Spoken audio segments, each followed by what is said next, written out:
national ministries on board, with a recognition, in a sense of, underscoring the importance of the 1,000 days and stunting as a key target. It's easy to say that. It's easy for people will nod their heads and buy in. But, what actually happens afterwards is the issue. We know the agricultural ministries are focused on production and productivity more, and the health and diseases, etc., etc. I think we made a conscious effort to say, why don't we try to make this work at district level? We've now, alerted the national ministries to the fact that this is important, that they actually work together. But in fact, making it work, we really need to demonstrate how you do that. And let's hit it at the right level, district level. And so we had this discussion then about how do we get at district level the two ministries to work together and set up this committee to do it. I don't think it's a simple thing. I think it's going to take a long time before we recognise whether our own role as concern is a bit too hands-on or too hands-off in this. It's always a tricky one for NGOs or facilitators, is whether when you take yourself out of the equation, the thing will continue. And I think that's why we're a little bit more hands-on than we need to be at the moment, but that's fine. I think we get people used to working together, to making plans together, agreeing targets that they can both work on. And I think what's really good about it, in a sense, is that district level cooperation has sort of become mirrored at a more grounded level, at ward level. I think that's really important, because then that's where the action happens. It's motivating, obviously, for the district officials to see actually we are achieving results at that level. And then, because it's happening at district level, the national people are taking notice of it because they've been alerted to it. So, we don't have clear results yet. I think it's going to take us the full 5 years to see what really comes out of this. But there's a lot of thought gone into the process. And I think Scott Drimmie, who has worked on the renewal programme in Southern Africa with IFPRI for a long time, has put a lot of careful thought into it. And he's been facilitating this process. He's been really working with these ministries I think 3 times a year, working out plans, giving them targets to meet, coming back and working with them. So I think it's really a work in progress, and hopefully we'll have, we'll get you results as soon as we can, but I think it's going to be a long process. Yeah. I been trying to cross the various sectors over the last 30 years in this, and there's a long history of nutrition planning that goes back to, in fact, the 1930s. The very first integrated agriculture nutrition survey was conducted in Nyasaland, the next one in Tanganyika, and the next one in the Gambia. And it was tough back then as well, and it's tough today. I think there was a major breakthrough in the community of nutrition planners in the early 1990s when UNICEF put forth what's called the conceptual framework of young child nutrition, which really laid out, there's a multidisciplinary problem, a problem that comes from different sectors, and we need to address, as I was saying several times earlier, the food, the care, and the health.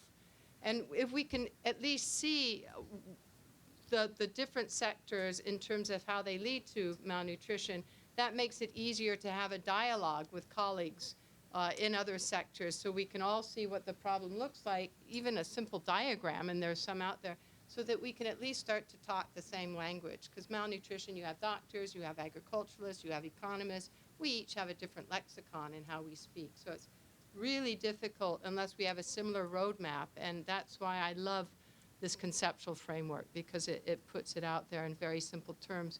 There's also the incentive of having the same indicators across sectors. If we're all working towards reducing stunting in agriculture or education or in health or community development, that sort of forces us to work together. So I think that's another thing. I'm not sure how smooth it is, that sailing, but certainly having the same indicators brings us around the same table. I think enticing ministries of economic planning and economists with the economic consequences of malnutrition is really critical, and the losses in gross domestic product that we get unless we do something now. And I think, as Connell was saying, quite often this conundrum of working together across sectors at the national level is really complicated, but it becomes much easier at the local and the sub-district level where we have decentralized planning. And there you can have a model, which I think in Zambia you have. We've been working with the Nepali government and have similar successes, a model that other districts can actually look at and try out. But it is easier the lower down, farther down you get in the system. No, I think, yeah.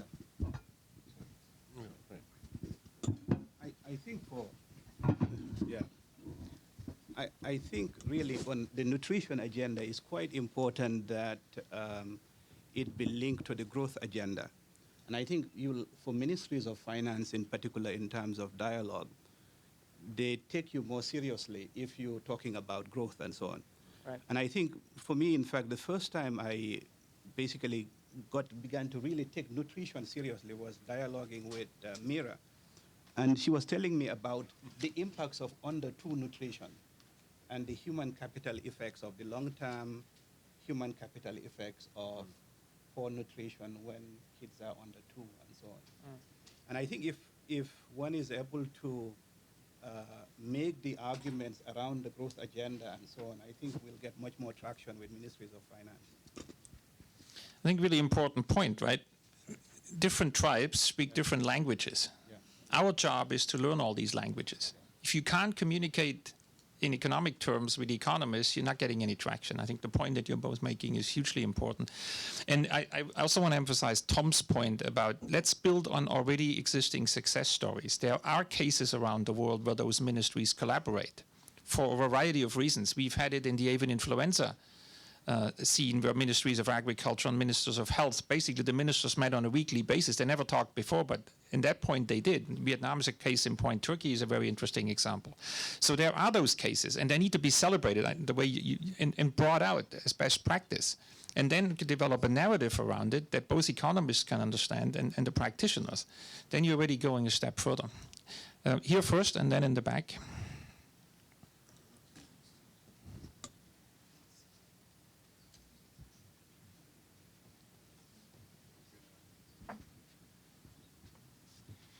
Hi, my name is Rafael Hernandez. I am from the chair that represents Central America here at the board, along with Mexico, Venezuela, and Spain.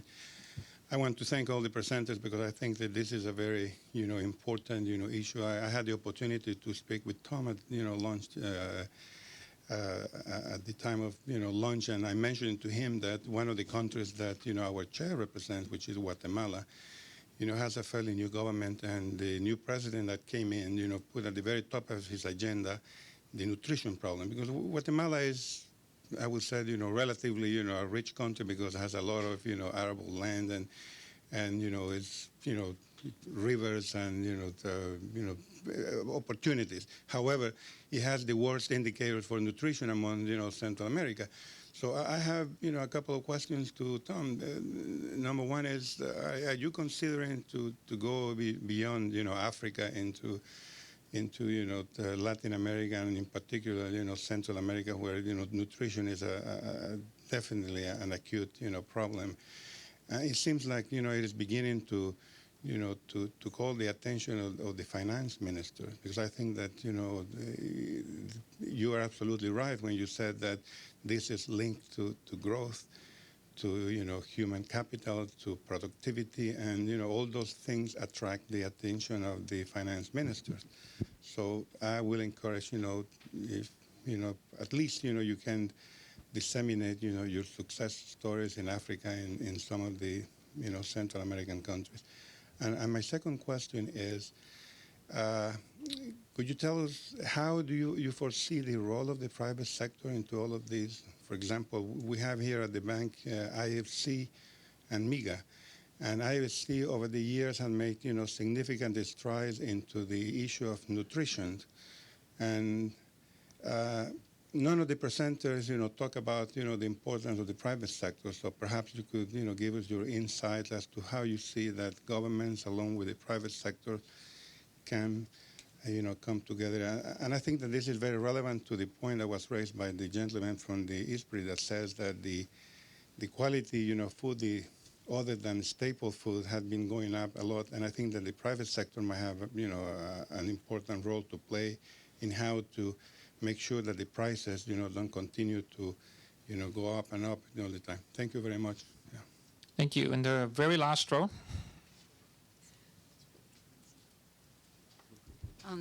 Hello, I'm Bonnie McClafferty. I'm with GAIN, and ditto. I mean, I was going to ask about the private sector as well, but I do want to share a study that's just coming out of the field that GAIN's done.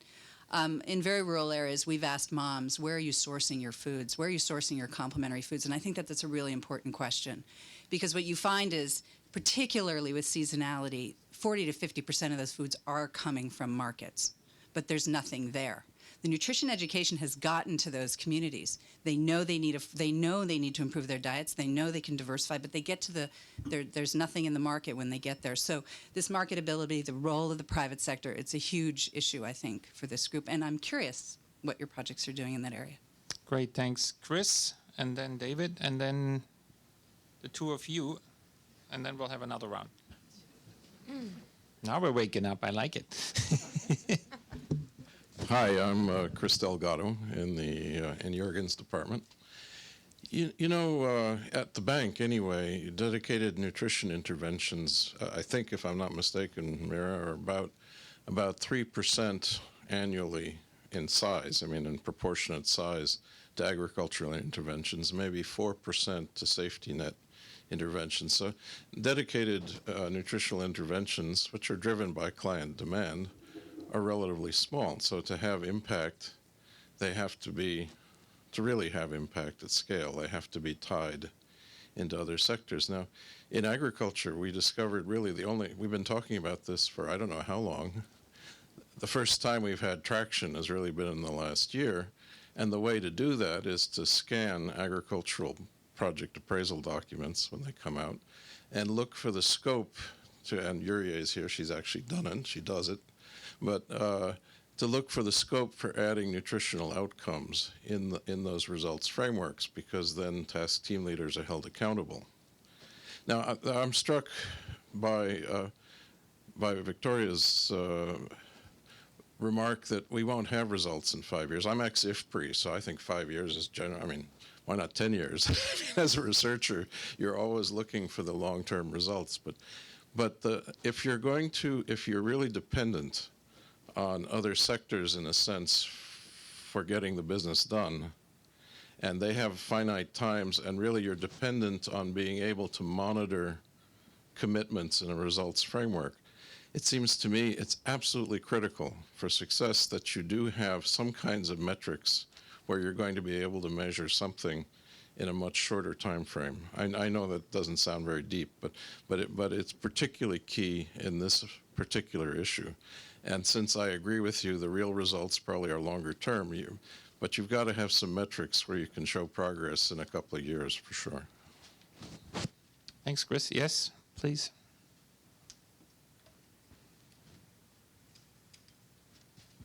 Yes, hi, I'm Rabi Karaki from the East Asia region.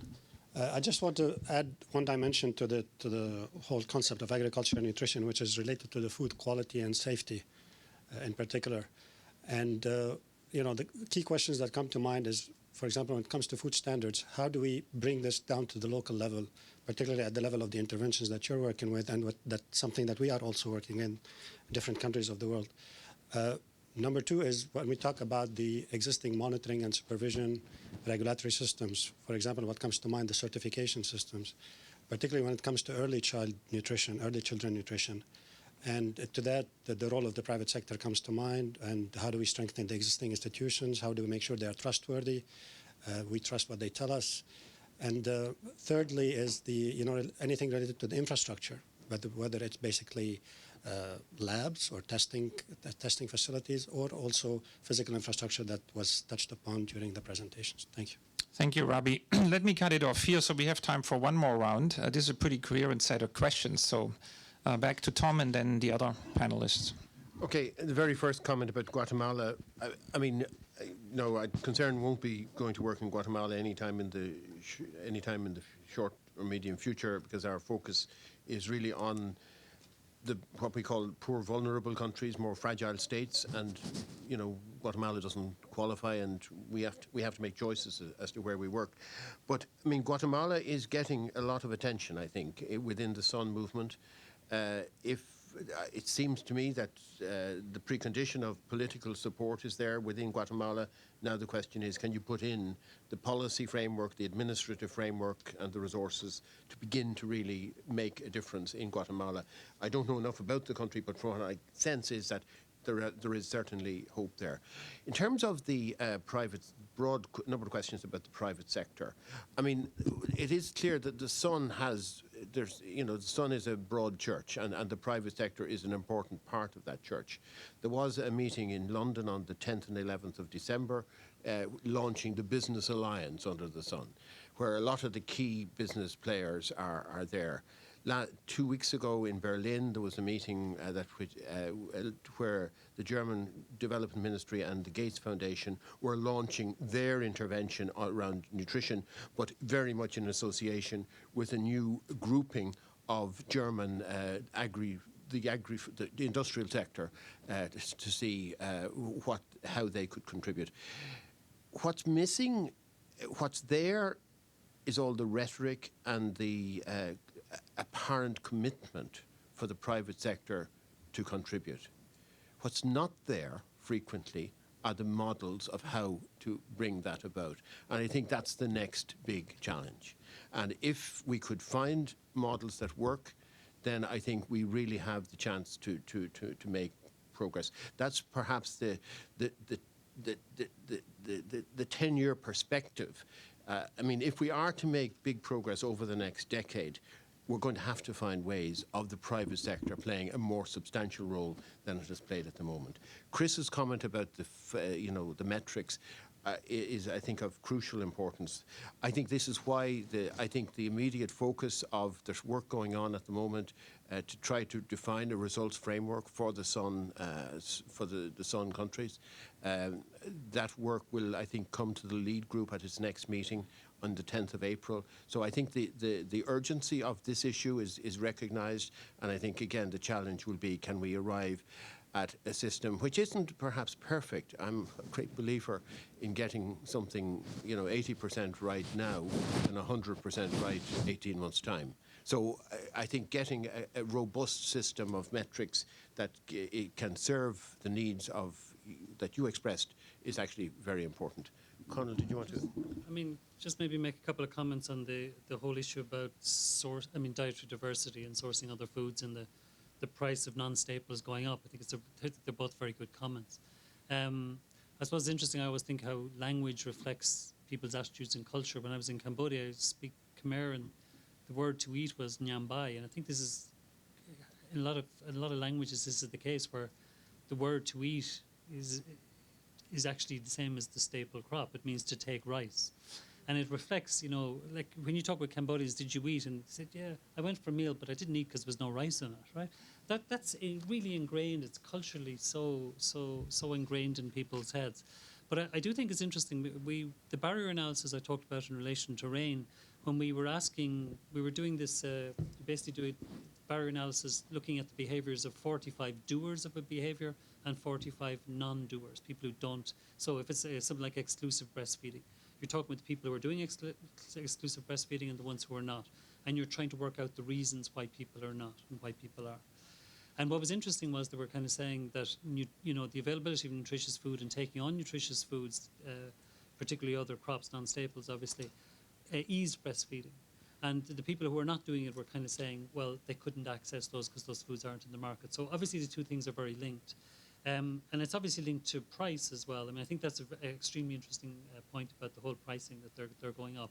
And I don't know, I'm not an economist, I'm not an agriculturalist, but to me, I assume that, we need to invest much more in the production and productivity of those, getting them into the markets so that people can afford them. But how to do it is obviously a bigger question. Yeah, just two comments also on the private sector. I think we need to define who we mean. It's such a broad group. There's the private sector, the large multinationals, and then there's the local private sector. And I think they're quite different, and in terms of their role and in terms of their history as well. And we know there's some history with the international private sector that's quite contentious in the nutrition community, and that's making it a rather interesting dialogue going forward in terms of bringing in the larger multinational companies in within the Sun movement, and there is pushback from various corners of that tent.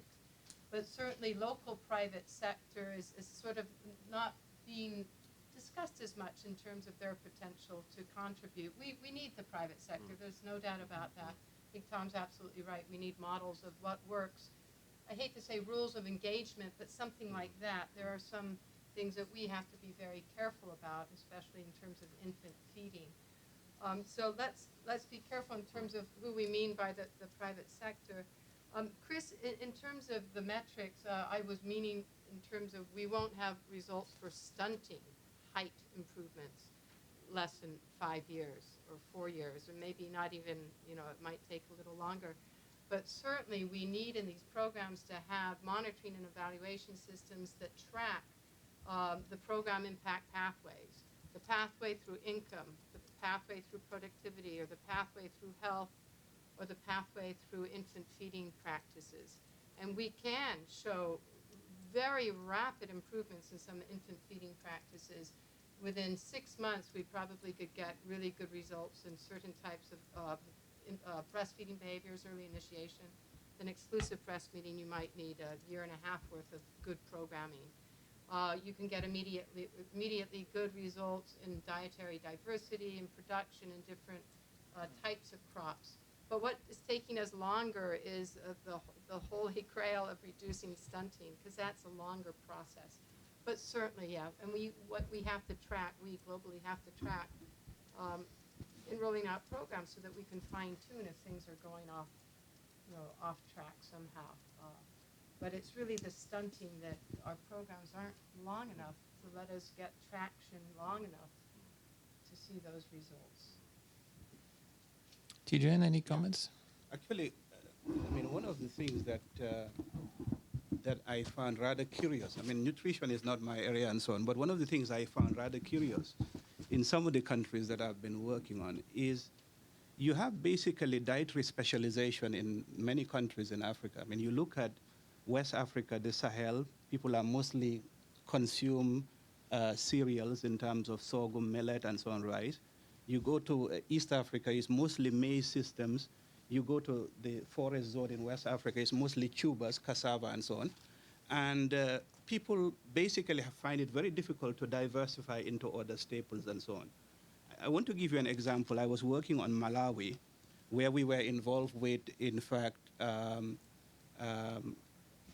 production of mostly maize in some areas. But there were these farmers who were growing potatoes in the southern part of Malawi, in this region, and producing large quantities of potatoes. But many people were hungry in the south, but were not eating the potatoes. You go to this area called Inchewo, and you find piles of potatoes by the roadside.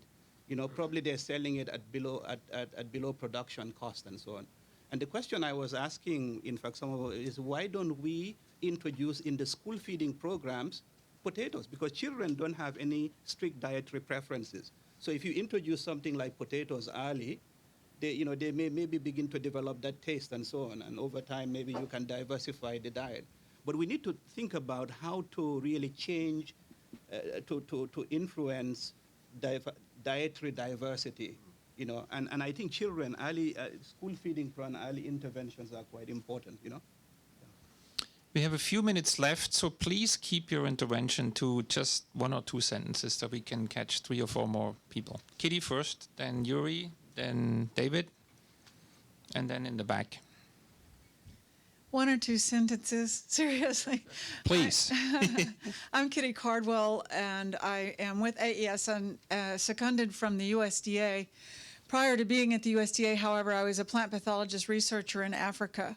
And I was one of the first ones to show that there were very high levels of aflatoxins in corn. Maize is a primary weaning food, not only in East Africa, but in West Africa. And our research showed a significant correlation of aflatoxin in the blood to stunting. The good news is that there is a technological solution in agriculture. It's being deployed now in the Zambia. Within 1 year of application, you should be able to see lessening of stunting in villages. This has already been measured in the Gambia with peanuts, where they did intervention on peanut, where peanuts are such a heavy part of the diet there. And they were able, within the first year, to measure a reduction in aflatoxin blood levels and also in the biometrics of the children. So I guess I would ask that as you as you move into this important time of making nutrition now the next big thing, that you take the anti-nutritional factors as part of what's going on there. And so that's Thanks, my Kitty. There's a very good article that summarizes what she just said, right? Which is available. Who did we have? Yuri? We'll try to keep this short. Thank you very much for a very interesting presentation. I was especially intrigued by Connell's presentation on the RAIN project, and Connell and I have talked about this particular project in the past. But one of the challenges that we face at the World Bank is that in the agriculture portfolio, which, as Chris mentioned, is much larger than the nutrition portfolio and the one that we're trying to influence, there are not going to be that many projects where it's solely focused on the nutrition outcome. In fact, we have one that's now being prepared in Nepal, but I would consider that more of an exception. And I think a practical approach that we're taking is to take a lot of the agriculture projects and try to influence them, or as Mira says, tweak them in ways that sort of does not take away from the main objective of that project, which is not nutrition improvement, but to ensure that nutrition considerations will be sort of mainstreamed into that project and not have it do harm. So in that sense, I think RAIN is sort of a prototype of the ideal case where the whole agriculture intervention is kind of geared towards improving nutrition. And it'd be great if we had more of those, but us being pragmatic and working within the 3-year time frame, I was wondering if you have any thoughts on what to do about those other projects where there are other primary objectives which may have to do with productivity, household income increase, etc., and your thoughts on how to tweak them to be more nutrition friendly. Thank you. David first and then in the back. Yeah, thanks for a very interesting discussion. 2 quick points, very quickly, and I won't say my most interesting things, Jürgen, out of respect for your time limit. Thank you, David. First, I think a lot of the people who I work in the operations in Africa, in rural development. There are about 1,000 people like me in the bank who work in operations. And I think a lot of us have a lot of experience. We're quite experienced in trying to figure out how to develop a national program, and if it's a community level program, how to have the national parameters of the program and get money to the local level. But lots of us don't really know that much about what kind of program works well in a community. What does it look like at a community level? Just exactly what you're talking about. And I would challenge, but people like me are very interested, but we just don't know that much about it. You guys know what to do at that level, but you may not feel you know how to scale it up very easily. And I think that is the basis for potentially really extremely useful partnership. And I would challenge you to return to the bank with that notion as you talk about how to scale up. Second, just one quick question then. A very interesting statistic that, or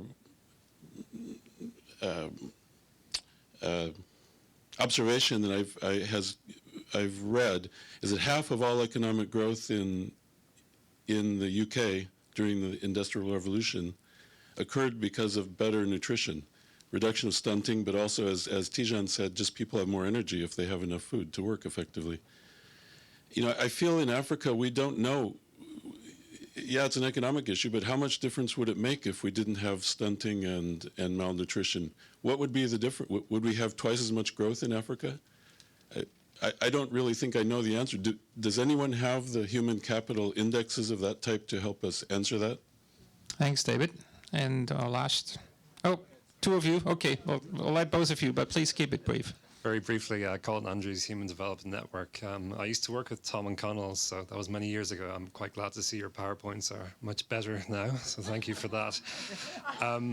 My question really looks at, as you try to go to scale in these innovations, what are the opportunities to link with national social protection programs?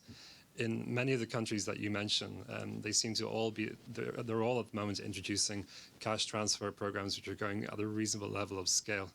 But in my experience, I've seen few of those with strongly held food security objectives well integrated, much less nutrition objectives. So I'd be interested just in a quick answer to that. Thank you for the question. And the last intervention? My name is Scott Bledgy. I'm with the Bread for the World Institute. And it's an observation and a question about development of local civil society and the importance. I had the pleasure of visiting one of HKI's projects in Nepal. And what I saw was not only the integration or the linkage between ag and health, being nutrition, it was the closeout of the program, but civil society had been developed to the point where they had actually assured for the first time at the sub-district level of a nutrition component in their budget of 15%. And so that means whenever there's a road to be repaired or a bridge, they can't touch this. It's going to be there for nutrition. So my question was that a value-added result of your project, or was that part of the development of civil society? Thank you. Before I hand it back to Tom and the panel, just one observation on the private sector. There is a history with the private sector, big corporate, etc. But I think it is time now to move on. I think the private sector globally, particularly large corporate, is in the process of change. And we could go into this. It would probably be worth an entire other session. And I see this everywhere we work right now, not just in this particular nutrition field. Big, large corporations are reinventing themselves towards a much more sustainable business model in every sense of the word. So I think there is a huge opportunity, both internationally and locally. And I feel that the ball is in our court. We as development practitioners, they are not development practitioners. We as development practitioners have to offer a model that works for the private sector to engage. If we can figure that out, I think the sky is the limit in terms of what we can do together. I just want to leave it at that. Tom.